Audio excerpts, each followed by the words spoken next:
కూకట్పల్లి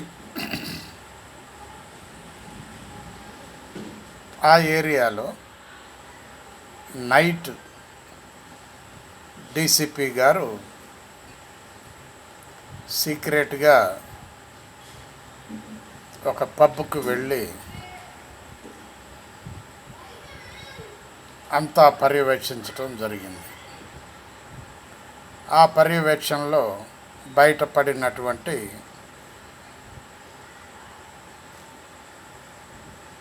వికృత చేష్టలు,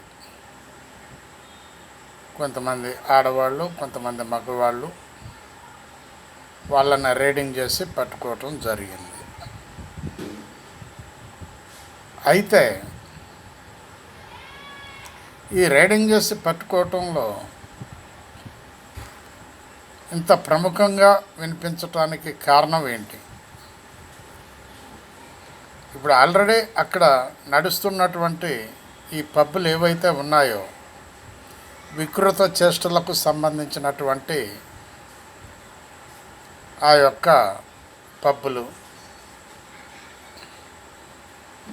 అదేవిధంగా కొన్ని ఇతర చేష్టలు, ఇవన్నీ అక్కడ ముందు నుండే ప్రచారంలో ఉన్నాయి.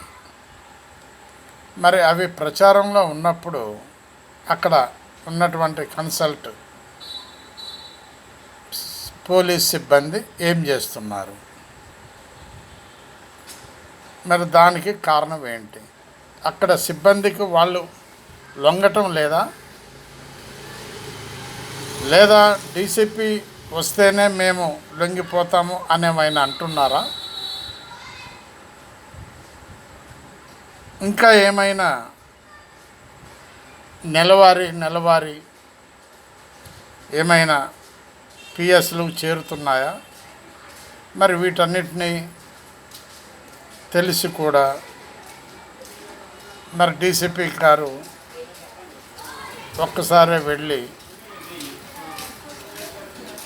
మరి నేను రీడింగ్ చేయటం జరిగింది, నైట్లో వెళ్ళటం జరిగింది అని దేని గురించి చెప్తున్నట్టు? అంటే నేనేమంటున్నానంటే మా యొక్క వార్తా విశ్లేషణ కార్యక్రమం పోలీస్ స్టేషన్లో అన్నీ అలర్ట్గా ఉండాలి, అలర్ట్గా పనిచేయాలి. అంతేగాని ఏదో 15 రోజులకోసారి రైడింగ్ చేసి మేము పట్టుకున్నాం, చేసాం, ఫైన్ వేసాం అని అనటం కంటే ప్రతిరోజు వాటిని కనిపెడుతూ ఉండాలి అనేటటువంటి ఉద్దేశం ప్రజల్లో ఉన్నది. కానీ ప్రజలు దానిని నమ్మటం లేదు. వీళ్ళు ఎప్పుడో నెలకో 2 నెలలకు ఒకసారి పోతారు, వస్తుంటారు, అంతవరకే. కానీ వాళ్ళ పని వాళ్ళు చేసుకుంటారు, వీళ్ళ పని వీళ్ళు చేసుకుంటూ ఉంటారు అని ప్రజలు చెప్తున్నారు. దానికి వివరణ ఏమైనా ఇవ్వగలరా పోలీస్ డిపార్ట్మెంట్? ఒక్కసారి ఆలోచించండి. బాలసాని వీరప్రసాద్, హైదరాబాద్.